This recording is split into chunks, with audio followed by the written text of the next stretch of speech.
राधा राधा राधा राधा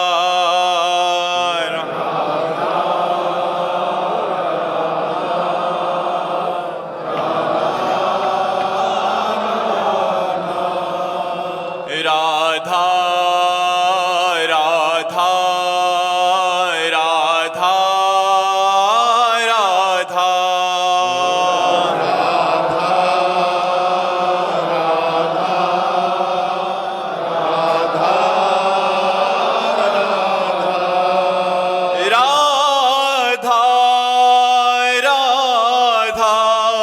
राधा राधा राधा राधा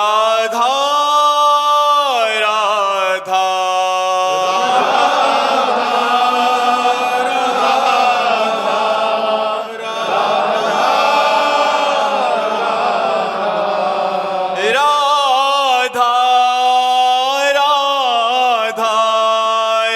राधा राधा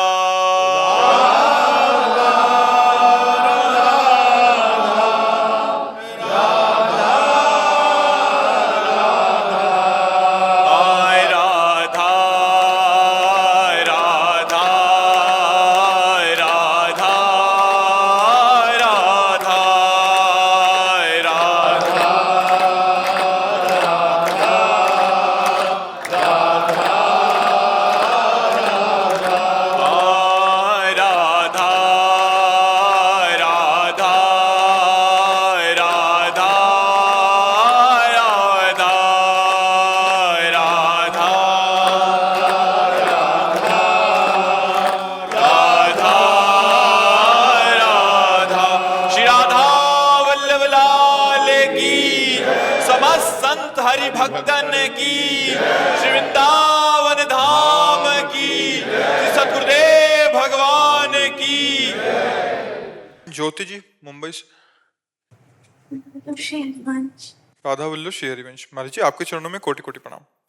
महाराज जी हम अपने बच्चों से कैसे मोह का त्याग करें? भगवत भाव करके। अब हमारे अध्यात्म के भाव में भगवत भाव करके, क्योंकि भगवान उस रूप में आकर के आपको माँ का पूरा कर्तव्य करना है। ये जो आजकल अपने कर्तव्य से चूक रहे हैं बच्चे माता पिता की सेवा से, माता पिता बच्चों के अपनी मौज मस्ती में वो बच्चों के कर्तव्य के लिए उनको प्रेरित नहीं करते। कर्तव्य प्रेरित जब तक अध्यात्म में माता पिता ने, तो माता पिता को ही नहीं पता बच्चों का कर्तव्य क्या है। केवल है कि पढ़ाई लिखाई, आध्यात्मिक कोई मतलब नहीं। तो फिर उनके अंदर आधुनिकता इतनी भर जाती है कि काम आदि दोषों से युक्त होकर व्यसन आदि में चले जाते। तो हमें लगता है कि अगर हम अपने बच्चे में भगवान की भावना कर लें तो हमें मोह त्यागने की जरूरत ही नहीं है, क्योंकि भगवान के बिना हम किसी को प्यार कर ही नहीं सकते। जैसे बच्चे के अंदर से भगवान चले जाए तो भला उस शरीर को हम कितने मिनट रख सकते हैं? सोचो, प्रिय से प्रिय शरीर को हम भस्म करवा देते, नष्ट करवा देते जब उसके अंदर से भगवान चले जाते। तो हम वर्तमान में अपने बच्चे में भगवान मानकर प्यार करें तो क्या कमी हो सकती है? किसका प्रश्न था? हम कह रहे हैं कि हम एक श्री विग्रह में भगवान मानकर प्यार करते हैं तो प्राण प्यारे लगने लगते हैं। अगर हम बच्चे में भगवान को देखकर प्यार करें तो हमें परेशानी क्या है? हमें मोह छोड़ने की जरूरत नहीं है और मोह करने की जरूरत है। क्या? अभी हम पुत्र मान के मोह कर रहे थे, अब हम भगवान मानकर प्यार करेंगे कि मेरे भगवान इस रूप में आए, मुझे माँ का सौभाग्य दिया है, मैं मन वचन कर्म से इनकी सेवा करूंगी। बस हो गया। अगर हम एक पाषाण मूर्ति में भगवान की भावना करते हैं तो हम भगवान को प्राप्त कर सकते हैं। तो हम चलते फिरते में अगर भगवान की भावना करें, जैसे हमारे शास्त्रों में कहा गया, पत्नी अपने पति को भगवान रूप देखे, पति अपनी पत्नी को अर्धांगिनी रूप देखे, माता पिता को भगवान रूप देखे। ये सब क्यों कहा गया? क्योंकि ज्यादा बाहर दौड़ने की, भटकने की जरूरत नहीं। अपने घर में ही भगवत भावना कर लो। पत्नी पति में भगवत भावना कर ले, पति अपनी पत्नी में भगवत भावना कर ले, माता पिता में भगवत भावना कर ले, तो बहुत ज्यादा कुछ करने की जरूरत नहीं। नाम जप करो, धर्मपूर्वक कमाओ, परिवार की सेवा करो, भगवान को प्राप्त हो जाओ, क्योंकि आपने भगवत भावना की। और भगवान में भी भगवत भावना ना हो तो काम नहीं बनेगा। दुर्योधन ने भगवत भावना नहीं की श्री कृष्ण चंद्र में, तो श्री कृष्ण की बात मानने के लिए तैयार ही नहीं हुआ। गए तो थे, संधि दूत बनकर भगवान गए थे और कहा था कि आधा राज्य दे दो, पूरा राज्य ना सही, तो यद्यप तुम्हें दे देना चाहिए, क्योंकि 12 वर्ष का वनवास, 1 वर्ष का अज्ञातवास पूरा होते ही आपने कहा था मैं राज्य दे दूंगा, दे दो, नहीं दिया। तो कहा 5 गांव दे दो, 5 गांव भी नहीं दिया। कहा सुई की नोक भर नहीं देंगे बिना युद्ध के, तो भगवान ने कहा फिर तथास्तु, युद्ध को ही। तो हमें ये लगता है कि यदि हम अपने पुत्र में, अपने परिवार में भगवत भावना करें तो कितना प्रेममय जीवन होगा। सोचो, भाई भाई थोड़ी थोड़ी वस्तु के लिए एक दूसरे को मार काट रहे हैं, और थोड़े ऐसे नौजवानों की बुद्धि माया ग्रसित हो रही कि असमर्थ माता पिता को दंड दे रहे हैं, पीट रहे हैं या निकाल रहे हैं। हमें लगता है कि अगर उन्हीं में भगवत भाव करके सुंदर सुंदर भोग बना के उनको पवावे, उनकी सेवा करे, तो हमें कहीं जाने की जरूरत नहीं, उन्हीं से भगवान हमें कल्याण कर देंगे। अब ये परिवार जो हमें भगवान ने दिया, ये प्यार करने के लिए दिया है। देखो हम लोग बाबा जी हैं, लेकिन हम क्या कर रहे हैं? आप सबको प्यार ही तो कर रहे हैं ना। आप सबसे प्यार से बातचीत करना, प्यार से मिलना, हमारा उद्देश्य हम सब का प्यार है, प्रेम है। तो हमारे परिवार में जो सदस्य हैं, अगर हम उनमें प्यार युक्त व्यवहार करके, धर्म युक्त और नाम जप करें, तो क्या भगवान की प्राप्ति नहीं हो जाएगी? भगवान जब राम जी कौशल्या जी की, तो आप वही भावना कर लो कि ये जो लाला आए हैं ये भगवान आए, तो मोह हटाने की जरूरत ही नहीं, भगवत भाव हो गया। और ऐसे अगर मोह हटाने की बात करो तो मोह पहले शरीर से हटाना चाहिए अपने, क्योंकि सबका कनेक्शन इसी से है ला, पुत्र का, पति का, परिवार का, दुनिया का कनेक्शन इसी से है। देह प्राण ते प्रिय कछु नाहि। अब इसको तो हम बनाए रखते, चाहे जहां भाग के चले जाएं, तो फिर नए संबंध बनते रहेंगे, मोह का नाश होगा नहीं। पूरा मोह का नाश इसके राग से नष्ट होता है। तो हम यहां भी भगवान को देखें, जब सबके हृदय में भगवान है तो मेरे भी हृदय में भगवान बैठे हुए हैं। अभी बस भाव से ही काम होता है। जितना सुंदर भाव बनता जाएगा उतने ही आप नजदीक भगवान के हैं, और जितना भाव बिगड़ता जाएगा उतने ही आप दूर हैं भगवान के। कष्ट होता है तो तकलीफ होती है बच्चों को देखते कि कहीं सुन नहीं रहे। कब हमारा जितना प्रयास है, हम कष्ट निवारण का प्रयास करते हैं। इसके बाद हम जिस भाव में हैं उस भाव में आ जाते हैं। हे भगवान, हम तो आपके कथनानुसार सेवक ही है ना, अब आप स्वामी हो, आप देख लीजिए। मेरे पास जितना आपका दिया हुआ धन बल, बुद्धि बल, शरीर बल है, उससे मैं आपकी सेवा, और इसके बाद प्रभु मैं असमर्थ हूं, आप देख लीजिए। वो भगवान देख लेंगे, क्योंकि आपके और पुत्र के बीच में भगवत भाव है, आपके और परिवार के बीच में भगवत भाव है। भगवत भाव पूर्णता ले आता है। भगवत भाव या तो आपको ज्ञान दे देगा या उधर की समस्या हटा देगा, दोनों बातें हो सकती। हो सकता है उधर की समस्या ना हटानी हो भगवान को, तो आपको ज्ञान दे देंगे, आपको शांति दे देंगे, आप शांति पूर्वक उस दुख को सह लेंगी, और या फिर भगवान उसे मिटा भी सकते हैं। दोनों सामर्थ्यवान है भगवान, पर वो जैसा करे, दोनों में राजी रहना चाहिए। जो ही प्यारो करे सोई मुहि भावे। वही बच्चों को भगवत प्राप्ति के लिए प्रेरित करे या आधुनिक पढ़ाई के लिए प्रेरित करे? दोनों के लिए। आधुनिक पढ़ाई भी पढ़ाए और भगवत प्राप्ति का भी मार्ग पुष्ट करे। अगर केवल आधुनिक पढ़ाई है तो बात नहीं बनेगी, और केवल भगवत मार्ग की बात तभी समझ में आएगी जब आधुनिक पढ़ाई तो हो। अगर काखा गाघा मात्रा का ज्ञान ना होता तो आज हम आपसे वार्ता कैसे कर लेते? अगर आधुनिक पढ़ाई हमारे जीवन में ना होती तो हम आध्यात्मिक पढ़ाई को कैसे पढ़ पाते? आधुनिक पढ़ाई हमारे जीवन की नींव हुई, और आध्यात्मिक पढ़ाई उसके ऊपर महल हुआ। तो दोनों पढ़ाई की जरूरत है। ऐसा नहीं कि अब जैसे माना हम भजन करके भाव प्राप्त कर सकते हैं, लेकिन आपको भाव व्यक्त नहीं कर सकते क्योंकि आधुनिक पढ़ाई नहीं। अगर हमें संस्कृत का ज्ञान ना हो, हिंदी का ज्ञान ना हो, मात्राओं का ज्ञान ना हो, तो हम जो बोलना चाहते हैं, हमें शब्द ही का ज्ञान नहीं तो आपको कैसे? इसीलिए कहा कि शब्द ब्रह्म और पार ब्रह्म दोनों का ज्ञान होना चाहिए। शब्द ब्रह्म का पारगामी विद्वान और पार ब्रह्म का अनुभूति, तभी वो जगत का कल्याण कर सकता है। इसलिए आधुनिक पढ़ाई भी और आध्यात्मिक बात भी दोनों बतानी चाहिए। विशेष कुमार झा जी। श्री हरिवंश राधा वल्लभ श्री हरिवंश महाराज जी। महाराज जी, प्रेम भक्ति और वैराग्य त्याग के बीच में क्या संबंध है? क्या हमें बिना वैराग्य के प्रेम भक्ति का भाव आएगा? नहीं, बिल्कुल नहीं। जो शरीर में रागी है, जो भोगों का रागी है, जो शरीर संबंधियों का रागी है, उसको प्रेम कैसे हो सकता है? प्रेम तो तब होता है जब जननी जनक बंधु सुत दारा तनु धनु धाम सुहृद परिवारा सबकी ममता ताग बटोरी मम पद मनहि बांध बर डोरी। ये जो सबकी ममता बटोरना है यही वैराग्य है, राग रहित होना। वैराग्य का मतलब भेष परिवर्तन पर मत जाना। वैराग्य का मतलब आंतरिक सबकी ममता ताग बटोरी मम पद मनहि बांध बर डोरी। प्रभु ऐसे प्यारे लगने लगे कि उनके सिवा कुछ और प्यारा ना लगे, उसे प्रेम भक्ति कहते हैं। प्रभु के सिवा हमारा प्यार का विषय कोई न वस्तु हो, न व्यक्ति हो, न स्थान हो, उसे ही प्रेम भक्ति कहते हैं। जो हमारा कहीं किसी से तो हमारा मन कहीं जाएगा ही नहीं। और सावई मना कृष्ण पदारविंदो, भगवान में मन लगाए, यही प्रेम लक्षणा भक्ति है। व्याख्या सरल भाषा में, प्रभु के सिवा हमारा कोई नहीं। मीरा जी कह रहे मेरे तो गिरधर गोपाल दूसरो ना कोई।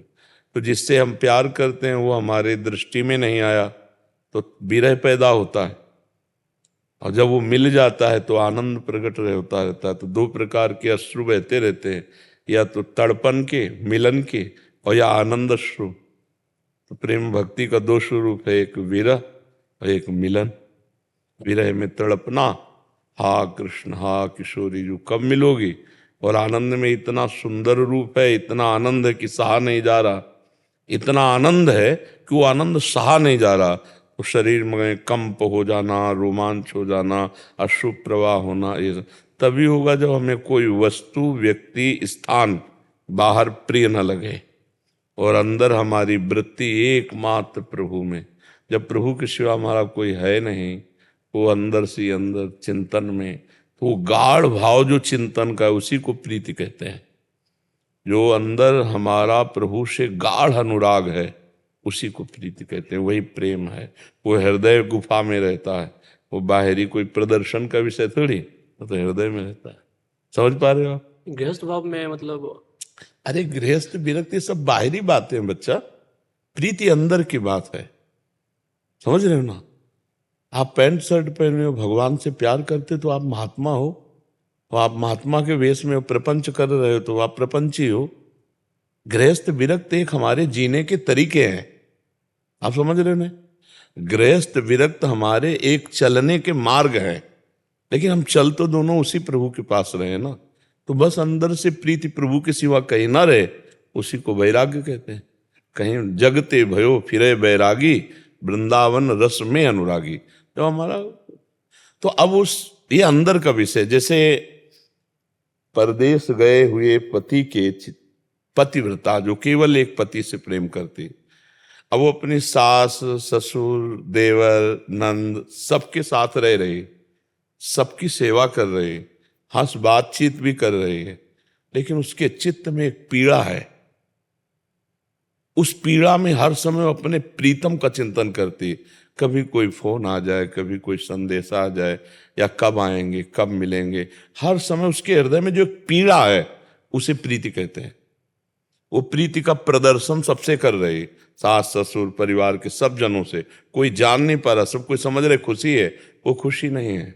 वो अंदर ही अंदर एक दाह में जल रही कि कब वो सौभाग्य दिन, जैसे वो अपने पति के लिए ऐसे साधक, कब वो सौभाग्य का दिन होगा कि मेरे प्रीतम का कोई संदेश आ जाए, या प्रीतम आने वाले, या हमसे बात कर लें। वो अंदर ही अंदर बातें करती रहती है, अंदर ही अंदर उनका चिंतन। ऐसे उपासक अंदर ही अंदर प्रभु से बात करता रहता है, अंदर ही अंदर उनको पुकारता रहता है। बाहर से गृहस्थी हो या विरक्त व्यवहार, सब ऐसे संसारिक पुरुष जैसा कर रहा है।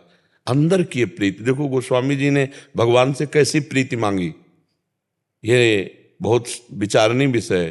कह रहे कामी नारी प्यारी जिमी, और लोभी जिम प्रिय दाम, तिमि रघुनाथ निरंतर प्रिय लागो में। जैसे कामी पुरुष को कामिनी प्रिय लगती है, जैसे कामिनी को अपने प्रिय कंत लगते हैं, जैसे लोभी को धन प्रिय लगता है। वो अंदर ही अंदर चिंतन करता है, बाहर का विषय नहीं है। ऐसे ही प्रभु मुझे प्रिय लगो आप। कामी नारी प्यारी जिम, लोभी जिम प्रिय दाम, तिम रघुनाथ निरंतर प्रिय लागो मोहे राम। इसमें गृहस्थ विरक्त का ये बाहरी रहनी है, प्रीति अंदर का विषय, प्रीति बाहरी दिखावे का विषय थोड़ी, वो तो हृदय का विषय है। वो कहीं भी किसी के भी हृदय में जागृत हो सकता है। जो निरंतर नाम जप करता है, भगवान के सिवा किसी से अपना संबंध नहीं रखता, उसको कैसे जिया जाएगा? तभी वो जो तड़पन आती है उसी को तो प्रीति कहते हैं कि अब तो कैसे जिए आपके बिना, इतना समय हो गया आप मिले नहीं, केवल आपके भरोसे और हमारा कोई है नहीं, आप दिखाई नहीं दिए, कब मिलोगे प्रभु? वो अंदर ही अंदर व्याकुल होकर प्रभु को जो पुकारता है उसी को प्रीति कहते हैं।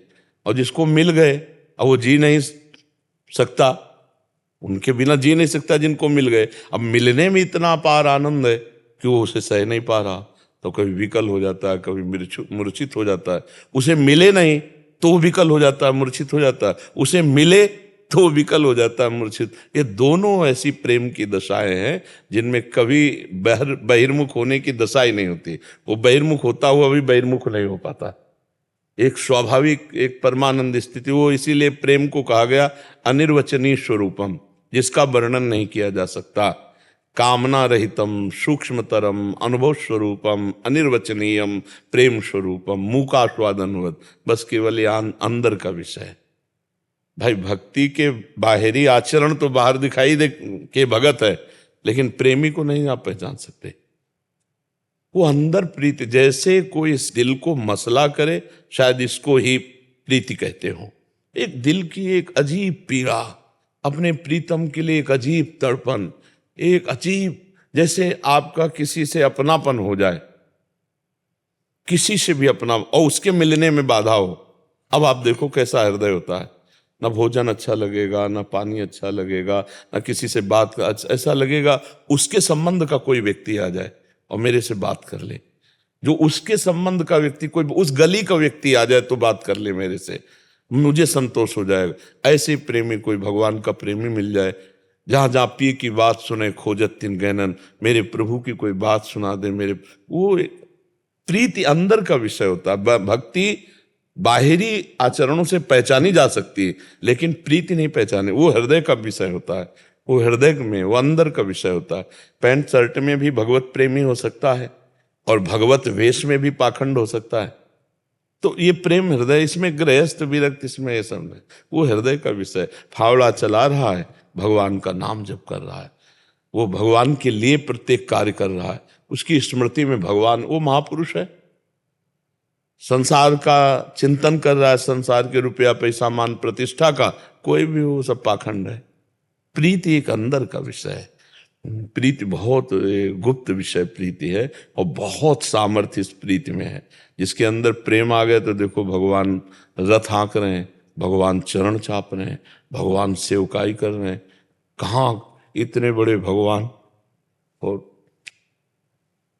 कहाँ जहां अर्जुन के जूते वहां भगवान बैठे हैं। प्रेम का ही तो खेल है। भगवान माधवदास बाबा की लंगूटी धो रहे हैं, कहाँ भगवान? हम लोग कहाँ अधम जीव, कहाँ इतने बड़े आकाश पृथ्वी पाताल सब अनंत ब्रह्मांडों को रचने वाले, और भक्तों के दास बन जाते हैं। ये प्रीति जो मतलब वो, ये सब बुद्धि का खेल नहीं है, ये सब भगवान की कृपा से हृदय का विषय है। प्रेम हो जाए तब देखो प्रेम की दशा क्या होती है। मतलब अपने प्राणों का विस्मरण हो जाना, प्राण तिनके की तरह लगना। एक साधारण प्रेम में देख लो, लड़का लड़की बच्चा बच्ची प्रेम करते हैं और उनके मिलन में बाधा हो जाए और उनकी प्रबल आसक्ति हो, तो दोनों अपने प्राण देने के लिए तैयार हो जाएंगे। नहीं तो प्राण दे नहीं देते, जहर खा लिए से। हम भगवान से प्रेम करते हैं और हमें खान पान अच्छा लगता है, संसार अच्छा लगता है, प्रेम तो नहीं है। संसार का प्रेम किया, शरीरों का, वो नहीं जानते एक दूसरे को, केवल रूप शरीर संसार को देखा तो उनको प्रेम हो गया, तो प्राण न्यौछावर कर दिए। और हम भगवान से प्यार करते हैं, हमको संसार अच्छा लगता है, तो भला प्रेम कहाँ हो सकता है? प्रेम तो बहुत एक अलग हृदय का विषय है। तो प्रेम लक्षणा जो भक्ति है, वो भगवान और असीम कृपा जब करते हैं तब वो अंदर जागृत होती है। वो स्वयं उसमें बनावटी बनाने हैं, वो सीधे प्रीति न काहू की कान विचारे, मार्ग अपमार्ग विथिकित मन को अनुसरत निवारे, ज्यों सरिता सावन जलोमगत, सन्मुख सिंधु सिधारे। प्रेम की वृत्ति कैसी होती भक्त की? जैसे यमुना जी बाढ़ में आई तो कोई रोक ले, सावन में जैसे बढ़ती ना, अब वो जा रहे समुद्र की तरफ सब चीरते हुए, ऐसे उस उपासक का हृदय किसी भी बंधन को स्वीकार नहीं करता, किसी भी भोग को स्वीकार नहीं करता। हाँ, नारायण हरि भजन में पांचों अनुस्वाद, विषय भोग निद्रा हंसी जगत प्रीति बहुबात, सातरति सा लोकांतार्यत। जो भगवान का प्रेमी है, आशिक है, उसी से तो पूरा भुवन का भुवन पावन होते हैं, जो भगवान का प्रेमी। समझ पा रहे आप? नाम जप करो, खूब नाम जप करो। महाराज जी, महाराज जी एक प्रश्न था। महाराज जी जैसे आपने बोला कि अंदर का चिंतन प्रभु के उसमें हो।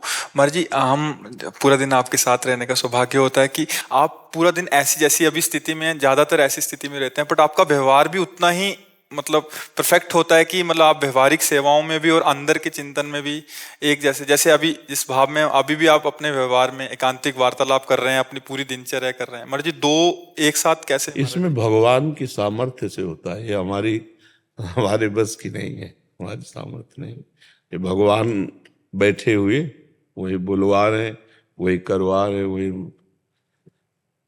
अपने बस की बात नहीं रह जाती। जैसे अभी मन और बुद्धि, चित्त और अहम और इंद्रियों से कार्य होते हैं, काम वैसे ही होंगे पर वो भगवान से होंगे, मन बुद्धि इंद्रियों से। इनकी सामर्थ्य नहीं है। प्रेम का प्रभाव चढ़ा और फिर किसी से बात कर ले, दोनों एक साथ भगवान के चिंतन में गाढ़ अवस्था और फिर व्यवहार कर ले, यही काम। कर तुम अकर तुम अन्यथा कर तुम सर्व समर्था सा ईश्वरा, वही भगवान ऐसा करते रहते हैं, उन्हीं के द्वारा होता है। ये मनुष्य की सामर्थ्य के बाहर की बात है। एक जगह कहीं मन लगाओ फिर दूसरी जगह का उत्तर दे दे, ऐसा कैसे हो सकता है? या तो मन नहीं लगा, जहां उत्तर दिया जा रहा है वहीं मन लगा है, पर ऐसा नहीं है। एक जगह बहुत गाढ़ स्थिति में मन लगा हुआ है, फिर भी व्यवहार में सारे उत्तर हो रहे हैं सारे। ये भगवान की सामर्थ्य से होता है। अब जैसे चल पड़ी तो अब चलती रहेगी, अगर रुक जाए तो फिर रुक जाए। अब हमारी बुद्धि थोड़ी काम कर रही, वो तो बैटरी चार्ज जो भगवान से हो रही तो वही उन्हीं के बल से, नहीं तो फिर व्यवहार नहीं होता। ऐसे ही एक गृहस्थ आदमी भी भगवान के प्रेम में रहते हुए सारे काम कर सकता है, सारे कार्य कर सकता है। वो मतलब एक अलग स्थिति होती है, उसमें अपने का कुछ मतलब कुछ नहीं। अब जैसे हमसे पूछो आप क्या, तो हम कुछ नहीं, हाँ कुछ नहीं हो रहा है, आप पकड़ लो जो पकड़ लो, जो मतलब जैसे किसी के ऊपर भूत का आवेश हो, फिर ऐसे ऐसे भगवत आवेश। उदाहरण के लिए दे रहे हैं, भूत तो प्राकृतिक मलिन आवेश होता है, तो सच्चिदानंद में भगवान का इसी आवेश में भक्त के द्वारा सारे कार्य होते रहते हैं। देखने में होता है भक्त तो कार्य कर जाते हैं भगवान, करें करावें आप सब जने बढ़ाए। देखने में लगता है कि अमुक व्यक्ति अमुक नामधारी, लेकिन वो वहाँ नहीं होता, वहाँ भगवान विराजमान होते हैं। जैसे हमारे सामने क्या है, तुम्हें क्या दिखाई दे रहा है? हमारे सामने जो है हम उसको देख करके भी आपसे व्यवहारिक बात कर सकते हैं, तो हम नहीं कर रहे हैं, वही कर रहा है जो एक साथ बहुत से कार्य कर सकता है, वही परमात्मा। नहीं तो कहीं तुम्हारा मन लगा हो तो देखो, तुमसे कोई बात करे तो क्या कहोगे, अरे यार रहने दो। अब कहीं भी मन लगा हो, एकाग्रता हो, तो आप फिर बात नहीं कर। ये भागवतिक होता है, भगवान की कृपा से होता है। अनंत कुमार जी, राधे राधे। राधा वल्लभ श्री हरिवंश गुरुदेव, आपके चरणों में कोटि कोटि प्रणाम। महाराज जी, मानसिक सेवा में देव भाव के कारण रघुनाथ जी की और श्री जी की प्रति कभी कभी गंदे विचार आ जाते हैं। मैंने सुना है कि जब तक गुरु आज्ञा ना हो तब तक मानसिक सेवा नहीं करनी चाहिए। मैं क्या करूं महाराज जी? मानसिक सेवा जो थोड़ा होता है वो बंद करना नहीं चाहता। मानसिक सेवा तो तभी प्रारंभ होती जब मानसिक देव हमारे मानस पटल पर झलकने लगे। राधे श्याम की या सिया राम की या शिव पार्वती की, किसी की भी अगर मानसिक सेवा करते हैं तो हमारे मानस पटल पर पहले प्रभु होते हैं, और जब इतनी क्षमता आ जाएगी कि सामने प्रभु है तो गंदे भाव कैसे जागृत हो सकते हैं? देहाभिमानी को गंदे भाव होते हैं, भगवत भाव वाले पुरुष में गंदगी का कहीं प्रवेश। कोई भी गंदगी आ भी जाए तो मिलकर वो गंगा में जैसे नाला मिलकर पावन नहीं हो जाता, ऐसे गंदगी भी आकर पावन हो जाती है। तो आपकी पावन अवस्था में गंदगी आती है तो इसका मतलब आपके मानस पटल पर प्रभु अभी नहीं पधारे। नाम जप में ध्यान दीजिए, प्रधानता नाम जप की कीजिए। जितना अधिक नाम जप करेंगे वही दुर्वासना का मिटिया मिट करता चला जाएगा। और नाम में ही रूप जागृत होता है। जब रूप सामने होता है तो फिर मैं का विस्मरण होता है। तो गंदी बात किसको आती है? आप पुरुष भाव में हैं इसीलिए गंदी बात है। आप आत्मस्वरूप में तो है नहीं, आप भाव देह में तो है नहीं, आप प्रभु में तो स्थित नहीं। तो इसीलिए साधक को चाहिए, आपका कहारा आता नहीं, पीएचडी का भाषण देना शुरू करे तो पकड़ा जाएगा ना, फिर फंस जाएगा ना। पहले ककारा याद करे। तो प्राथमिक भक्ति से अगर हम चले तो निर्वासनिक होते हुए हम भगवान के मार्ग में आगे बढ़ जाएंगे। हम पहले खूब लीला कथा सुने, भगवान की लीलाओं का गायन करें, नाम जप करें, संत समागम करें, माता पिता परिवार की खूब सेवा प्रकट करें। ये सिद्धों का है मानसिक सेवा। अब अभी साधना में तो फिर गलत हो जाएगा ना। अब आप मानसिक दोषों से युक्त हो जाएंगे तो फिर क्या है, फिर सब बिगड़ गए। मानसिक पवित्रता हमें चाहिए तब तो मानसिक सेवा होगी। बिना पवित्र पात्र हुए सेवा होती है क्या? जब हम सेवा करना प्रारंभ करेंगे तो पहले बर्तन मांजेंगे नहीं। हमारे सारे बर्तन अशुद्ध हैं। मन बुद्धि चित्त अहंकार इंद्रियां ये सब भोगों में अशुद्ध हैं।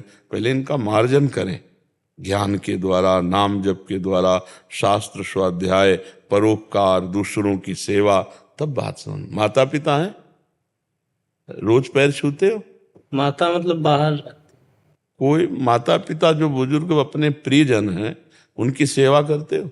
जितना हो सकता है करते हैं। तो पहले उनकी प्रगट देव की सेवा करो। उनके आशीर्वाद से बुद्धि शुद्ध होगी तब मानसिक देव की सेवा होगी। नाम जप करते हो? थोड़ा मोड़ा होता है। हम बात करते हो मानसिक सेवा की। महाराज जी आप मतलब एकांतिक में बोल रहे थे एक हाँ, तो आप समझो पहले सत्संग में का से लेकर ज्ञा तक की वार्ता होती है। मेडिकल स्टोर में हर दवा होती है। डॉक्टर से पर्चा बनवा के ले जाओ कि तुम्हारे लिए दवा कौन सी चाहिए। सदगुरु वैद्य वचन विश्वासा। सत्संग में तो हम खुला हर 1 से लेके 100 तक का सबके लिए बांट रहे हैं। अब जो अधिकारी जहां को तो 100 वाला पकड़ोगे क्या? 1 वाला पकड़ो। 1 से चलोगे तो 100 तक पहुंच जाओगे। 100 वाला पकड़ने की कोशिश करोगे नहीं। आधी छोड़ पूरी को धावे, पूरी मिले ना आधी पावे। बात समझो। मेडिकल स्टोर में सब दवा है। हमको कौन सी चाहिए डॉक्टर से लिखवा के लाना पड़ेगा। ऐसे थोड़ी कि हमारी नीली पीली देखकर जो चाहे वो पसंद कर ले। सत्संग है मेडिकल स्टोर, उसमें छोटी से छोटी बात, बड़ी से बड़ी बात। तो हमको महापुरुषों से संतों से मिलकर ये निर्णय करना मेरे लिए कौन सी बात उचित रहेगी। सत्संग में तो 5 मिनट ही सही मानसिक सेवा तो कीजिए। तो सामने कौन बैठे हैं? सब विरक्त बैठे हैं। सैकड़ों की संख्या में वो विरक्त बैठे हैं जो वर्षों से आराधना में संलग्न हैं। उनके लिए सारा कर रहे हैं।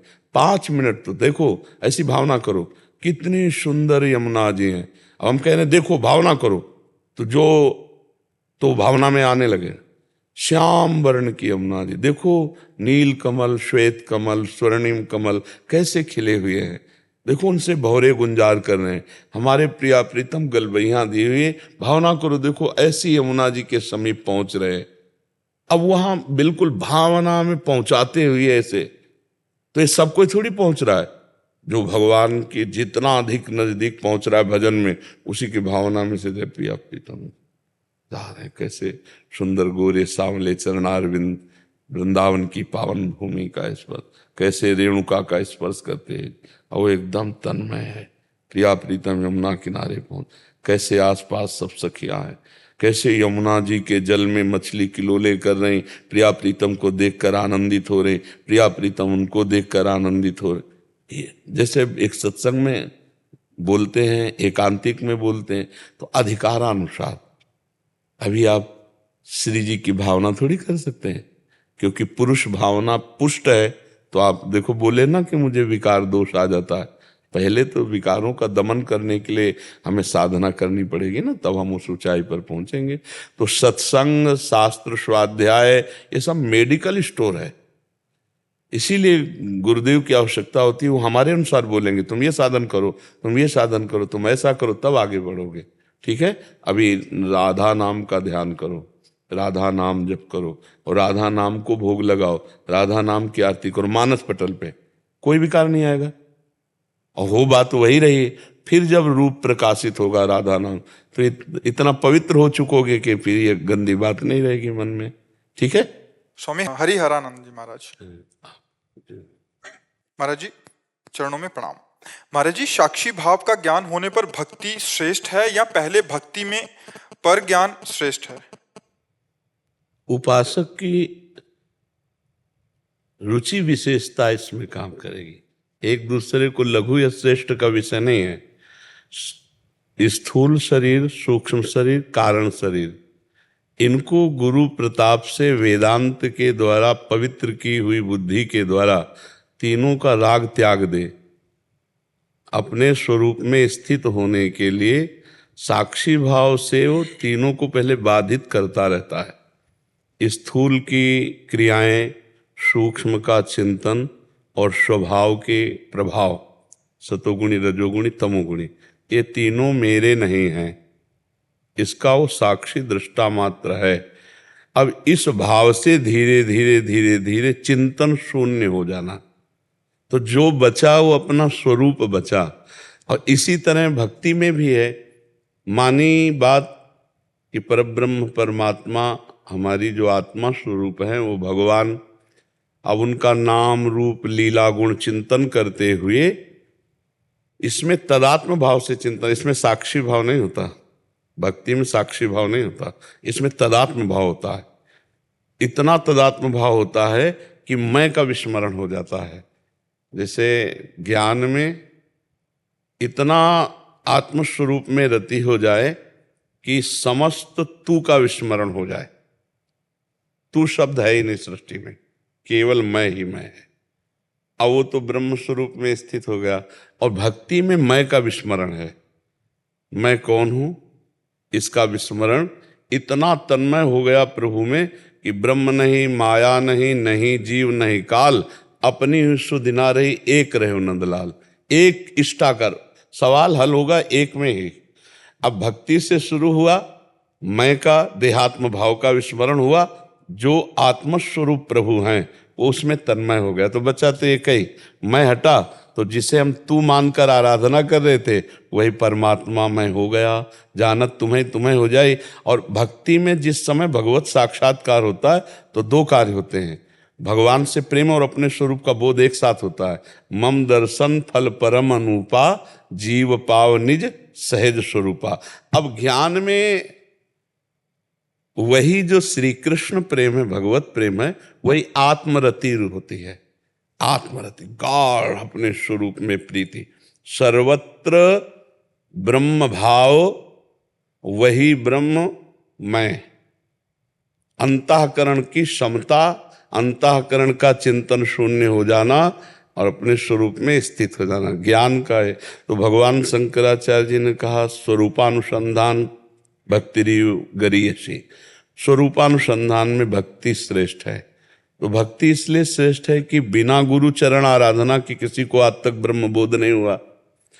तो जैसे हम साकार रूप भगवान श्री हरि को मानते हैं, ऐसे ही हम भावना करते हैं कि वही निराकार परम तत्व गुरुदेव के रूप में विराजमान है, जो ब्रह्मानंदम परम सुखदम केवलम ज्ञान मूर्तिम द्वंद्वातीतम गगन सदसम तत्वमस्यादिलक्षम एकम नित्यम विमल अचलम सर्वधि साक्षिभूतम भावातीतम त्रिगुण रहितम सद्गुरुम तम न। तो हम सद्गुरु के चरणारविंद की सेवा परिचर्या और उनके वचनों के चिंतन के प्रभाव से हम अपने स्वरूप को प्राप्त हो जाते हैं।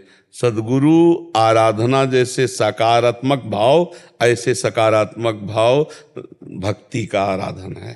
पर दोनों में बस थोड़ा अंतर होता है कि इसमें प्रारंभ भेद से होता है और उस अभेद हो जाएगा इसमें भी, और उसमें प्रारंभ ही अभेद से होता है। ज्ञान मार्ग में अभेद से प्रारंभ होता है। आप समझ पा रहे हैं इसमें कोई संशय? हम तो इस भाव से चलते हैं, जब तक विचार है तब तक संसार है, और जब निर्विचार हो गए नहीं तो एक चीज ये देखना है कि साधु में संसार का विचार है कि ब्रह्म विचार है? ब्रह्म विचार। फिर संसार कहाँ है? आपसे पूछ रहे हैं, साधु का तो ब्रह्म विचारम, तो फिर संसार कहाँ है? क्या स्वप्न की सत्ता मानोगे क्या? फिर कैसे संसार की सत्ता मान रहे हो?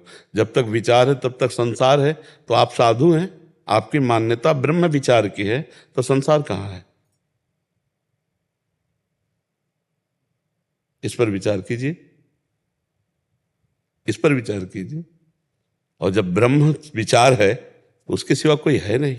ना सतो विद्यते भाव, ना भाव विद्यते सत्ता। असत की कभी सत्ता नहीं, सत का कभी अभाव नहीं रहा, तो आप असत को सत्ता देने वाले हैं या सत को? अगर सत को, तो उसकी सत्ता ही नहीं, जिसका आप कह रहे हैं कि तब तक संसार है, उसकी सत्ता ही नहीं प्रभु। क्योंकि आप एक उच्च कोटि के महात्मा में, इसलिए आपसे अगर कोई संसारी पुरुष करता तो मोहर लगा देते हम। हाँ, जब तक विचार है तब तक संसार है, विचार शून्य संसार रहित। लेकिन आप कोई संसारी आदमी थोड़ी हैं। आप लोगों की कृपा है, सब सोमन सरकार का आशीर्वाद हमें है। और हम जाते थे, आप एक बार हम देखा था आपको। अच्छा, सोहल में देखा था क्या? हाँ, क्या गया अभी, क्या सेवा करें आप? कुछ गुरुदेव यही आप जो है सेवा है, अब क्या है। जी। ऋचा जी सोनीपत से। राधे राधे महाराज जी। आपके चरणों में कोटि कोटि प्रणाम महाराज जी। जैसे परीक्षित जी का, नारद जी का, धुंधकारी जी का उद्धार हुआ, क्या वैसे ही मोक्ष की प्राप्ति हमें भी होगी? आपके मुखारविंद से भागवत कथा सुनने का परम सौभाग्य मिला है। मनन कितना होता है? परीक्षित जी ने एक बूंद पानी नहीं पिया, एक भी केवल अन्न नहीं पाया, और परमहंस श्री सुखदेव जी के एक एक वचनों का मनन किया तो मोक्ष को प्राप्त हो गए। धुंधकारी ने एक बूंद पानी नहीं पिया, एक केवल अन्न नहीं पाया, 7 दिन रात दिन भागवत कथा के स्मरण, तो 7 दिन में परम पद को प्राप्त हो गया। नारद जी बाल्यावस्था पूर्व जन्म की देखिए, उनकी कितना संतों की सेवा करके पूरा जीवन भजन में। फिर नारद जी तो भगवान के स्वरूप ही, भगवान के अवतार हैं। हमारा भजन कितना है, हमारा मनन कितना है, हमारा चिंतन कितना है? हम श्री परीक्षित जी की होड़ नहीं कर सकते। उनकी परीक्षित जी को गर्भ में ही भगवत साक्षात्कार हो गया था। जब अश्वस्थामा ने ब्रह्मास्त्र का संधान किया तो भगवान श्री कृष्ण गर्भस्थ शिशु परीक्षित की जब रक्षा की, तब परीक्षित जी देख रहे थे गर्भ में वो भगवान सुदर्शन चक्रधारी श्री कृष्ण को। तो ऐसे महापुरुषों से हम होड़ तो नहीं कर सकते। हाँ, उनकी चरण रज का आश्रय लेकर हम भी मोक्ष को प्राप्त हो सकते हैं। मैं ये कह रहे हैं कि हम तो सहचरी भाव के उपासक हैं, तो हमें निकुंज जाना है, उनकी सेवा करनी है, आपकी आज्ञा माननी है, तो क्या हमें भागवत कथा सुननी चाहिए? हाँ, भागवत कथा सुनने से श्री कृष्ण महिमा जागृत होगी, और जब श्री कृष्ण महिमा जागृत होगी तो लाल रंगीलो गाइए ताते प्रीति रंगीली पाइए। लालजू इतने महामहिम हमारी प्यारी जू के सामने हाथ जोड़े खड़े हैं, इस बात से हमारी छाती फूलेगी। लालजू हैं कौन, पहले पता होना चाहिए। इसीलिए प्रथम सुने भागवत भक्त मुख भगवत बानी। पहला हमारा साधन है गीता जी, भागवत जी खूब श्रवण करें, जिससे हम भगवत तत्व को जानें, तब हम प्रेम तत्व की तरफ बढ़ें। प्यारी जो प्रेम तत्व हैं, प्रेम तत्व को तभी जाना जा सकता है जब पहले भगवत तत्व को जाना जाए। अगर हम भगवत महिमा नहीं जानेंगे, भगवत तत्व नहीं जानेंगे, तो हम प्रेम कैसे जान पाएंगे? भगवत प्रेम तो तभी जानते हैं जब इतने महान भगवान हमारे प्रीतम हैं, हमारे सखा हैं, हमारे सुहृद हैं, या हमारी स्वामिनी हैं, हमारे स्वामी हैं युगल सरकार। प्रिया प्रीतम की यदि महिमा नहीं पता चली, उनके ब्रह्म स्वरूप का ज्ञान नहीं हुआ, तो फिर भक्ति में फिर रंग नहीं आएगा। ज्ञान के बाद जो विस्मरण है मैं और सबका, केवल मेरे प्रीतम, वो रसमय है। पहले द्वैत से अद्वैत और अद्वैत का प्रेमाद्वैत, ये भक्ति का स्वरूप है। ज्ञानी द्वैत से अद्वैत में स्थित होकर मोक्ष को प्राप्त हो जाता है, पर प्रेमी यहाँ टिकता नहीं है। वो प्रेम भाव को स्वीकार करने के कारण द्वैत से शुद्ध अद्वैत और अद्वैत से उसी में खेलना। रसो या परमानंद एक एव द्विधा सदा, श्री राधा कृष्ण रूपाभ्याम तस्मै तस्मै नमो नमः। जो रसमय परमानंद में परब्रह्म परमात्मा है, जिसे वेद कहता है रसो वैसा हरिवाम लब्ध्वा, जो रस स्वरूप परमात्मा उसको जो प्राप्त होता है वो आनंदमय हो जाता है। तो वही परमात्मा खेल के लिए राधा और कृष्ण के रूप में, प्रिया प्रीतम के रूप में। तो जब तक हमें ज्ञान नहीं होगा तब तक हमें प्रिया प्रीतम में रति कैसे हो? बिन जाने न होए प्रतीति और बिन प्रतीत होए नहीं प्रीति। तो इसीलिए हमें भागवत सुनना चाहिए, गीता सुनना चाहिए, संतों के वचन सुनने चाहिए। अब हमारी गति जहां है उधर हम चलेंगे प्रिया प्रीतम की तरफ, तो अपने आप मोक्ष नहीं होगा। थोड़ा भी द्वैत स्वीकार करने वाले का मोक्ष नहीं होता, थोड़ा भी किंचन मात्र मोक्ष। तो प्रेमी जन मोक्ष ना प्राप्त करके भगवान के प्रेम को और भगवान के धाम सेवा आदि को प्राप्त करते हैं। और ज्ञानी जन किंचन मात्र द्वैत है ही नहीं तो स्वीकार क्या करे?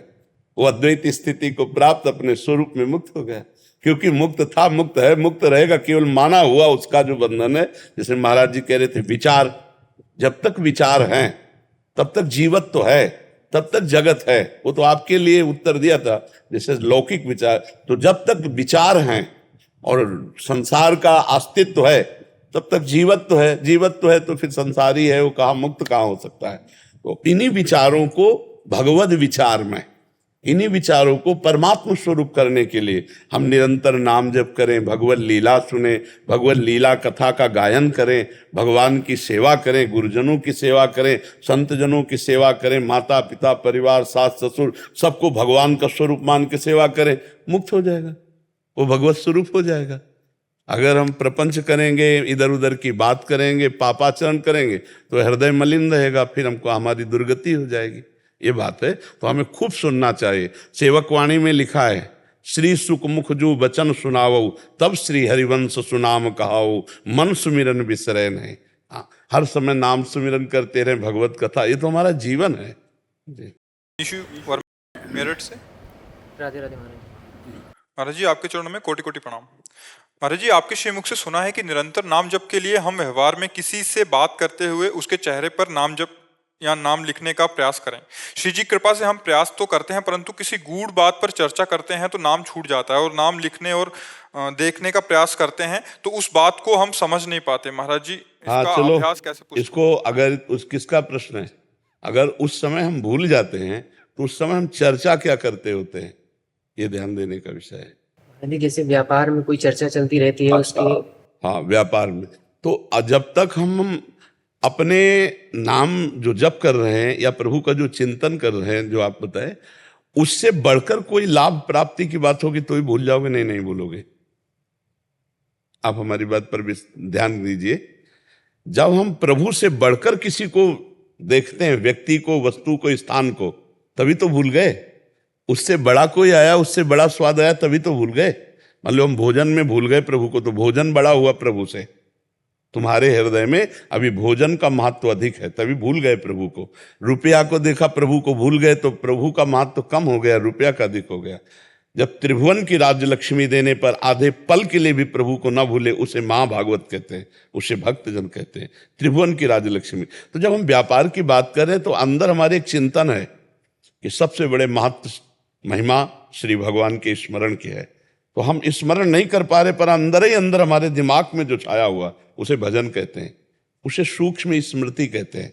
जैसे अभी आपको 10 मिनट में मथुरा पहुंचना है, अब आपसे कितने प्यार की बात करें, भगवान की बात करें, लेकिन अंदर अंदर जो आपकी घसीटन होगी मथुरा की तरफ, कब छोड़े महाराज मैं भागूं, कहीं हमारी ट्रेन न छूट जाए, ऐसे ऐसे भक्त का भजन होता है।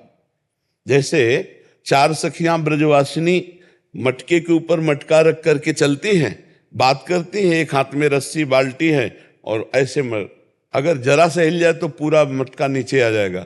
तो रसखान गोविंद ने यूं भजिए जो नागरिको चित्त गागर में, वो बात कर रही, हंस रही, चल रही, लेकिन उसकी पूरी आंतरिक चित्तवृत्ति एकदम अलर्ट, सावधान। अगर खोपड़ी का जरा सा बैलेंस बिगड़ा तो सब मटकी नीचे आ जाएंगी। जैसे ड्राइवर गाड़ी चलाते हुए, बड़ा गूढ़ विषय गाड़ी चलाना है, अगर चूक गया तो खुद मरा, दूसरे को मार दिया। बात करता है, हंसता है, हो सकता है व्यसन करता हो तो बीड़ी भी पीता जा रहा है, लेकिन उसकी आंतरिक और बाह्य दृष्टि केवल अपने लक्ष्य पे है। ऐसे ही हम व्यापार करते हुए भी, युद्ध करते हुए भी, किसानी करते हुए भी हर समय भगवत भजन कर सकते हैं। माम निस्मर युद्ध च, भजन का मतलब समझते हो, आंतरिक महत्व बुद्धि, अगर आंतरिक महत्व बुद्धि भगवान और परमात्मा में है तो हम हर समय बात करते हुए भी उसी में स्थित हैं। हम चलते फिरते खाते पीते सोते जागते हर समय परमात्मा में स्थित हैं। उस समय आपका महत्व व्यापार में हो गया पूरा का पूरा। तो आंतरिक की स्थिति में एक जलन होती कि नहीं कि भगवत विस्मरण हुआ, बाद में होती। तो वर्तमान में होना अगर शुरू हो जाए तो स्मरण अभ्यास करते रहो, जब वर्तमान में कि छूटने ना पावे तो हम बात भी करते रहेंगे, हमारा स्मरण भी चलता रहेगा। जैसे हम आपसे बात कर रहे हैं लेकिन हमारा दिमाग जो है पूरा वो अपने लक्ष्य पे है, तो लक्ष्य की बात कर रहे हैं। लेकिन अगर हमें व्यापार और संसार की बात करनी पड़े तो भी अंतर नहीं होगा, क्योंकि पूरा अगर हमारा प्रवचन ये सुना हो जो आप कह रहे हैं अभ्यास की बात, उसमें पूरा कि जब कभी आपके पास कोई ग्राहक आवे या कोई व्यक्ति आवे तो सबसे पहले उसमें भगवत भावना कीजिए। सुना है आपने कभी? अगर सत्संग सुनते हो तो ये सुनने को मिला होगा। मान लो ग्राहक आया तो भगवान मेरे ग्राहक के रूप में है, तो पहला हम कुछ नहीं कर रहे, प्रणाम नहीं कर रहे कुछ, लेकिन पहली दृष्टि में आया कि श्री भगवान इस रूप में। अब हम आधा घंटा उससे बात कर रहे हैं व्यापार के विषय में। इसके बाद वो चला जाता है, हमारा एक बार भी नाम जप नहीं हुआ और उस समय को हमने प्रभु के चरणों में समर्पित कर दिया। ये भजन है, ये कर्म योग है, ये कर्म समर्पण हो गया, तो वो भी भगवान की ही प्राप्ति करवाएगा। अच्छा महाराज जी, जैसे थोड़ी बहुत देर मतलब नाम नहीं चलता, जैसे वो व्यक्ति गया उसके बाद मन में ये विचार आता है कि भजन तो छूट गया, लेकिन यहाँ तक की चर्चा श्रीजी के बस हो गया वो हो गया वो, हाँ वो भगवत समर्पित समय हो गया। और उसका फल इसी जन्म में भी आपको देखने को मिलेगा कि हर परिस्थिति में आपका भगवत विस्मरण नहीं होगा। काम ही नारी प्यारी जिमी लोभी जिम प्रिय दाम, वो जपता थोड़ी है। काम ही नारी अंदर का विषय, काम ही नारी प्यारी जिम लोभी जिम प्रिय दाम, तिमि रघुनाथ निरंतर प्रिय लागो मोहि राम।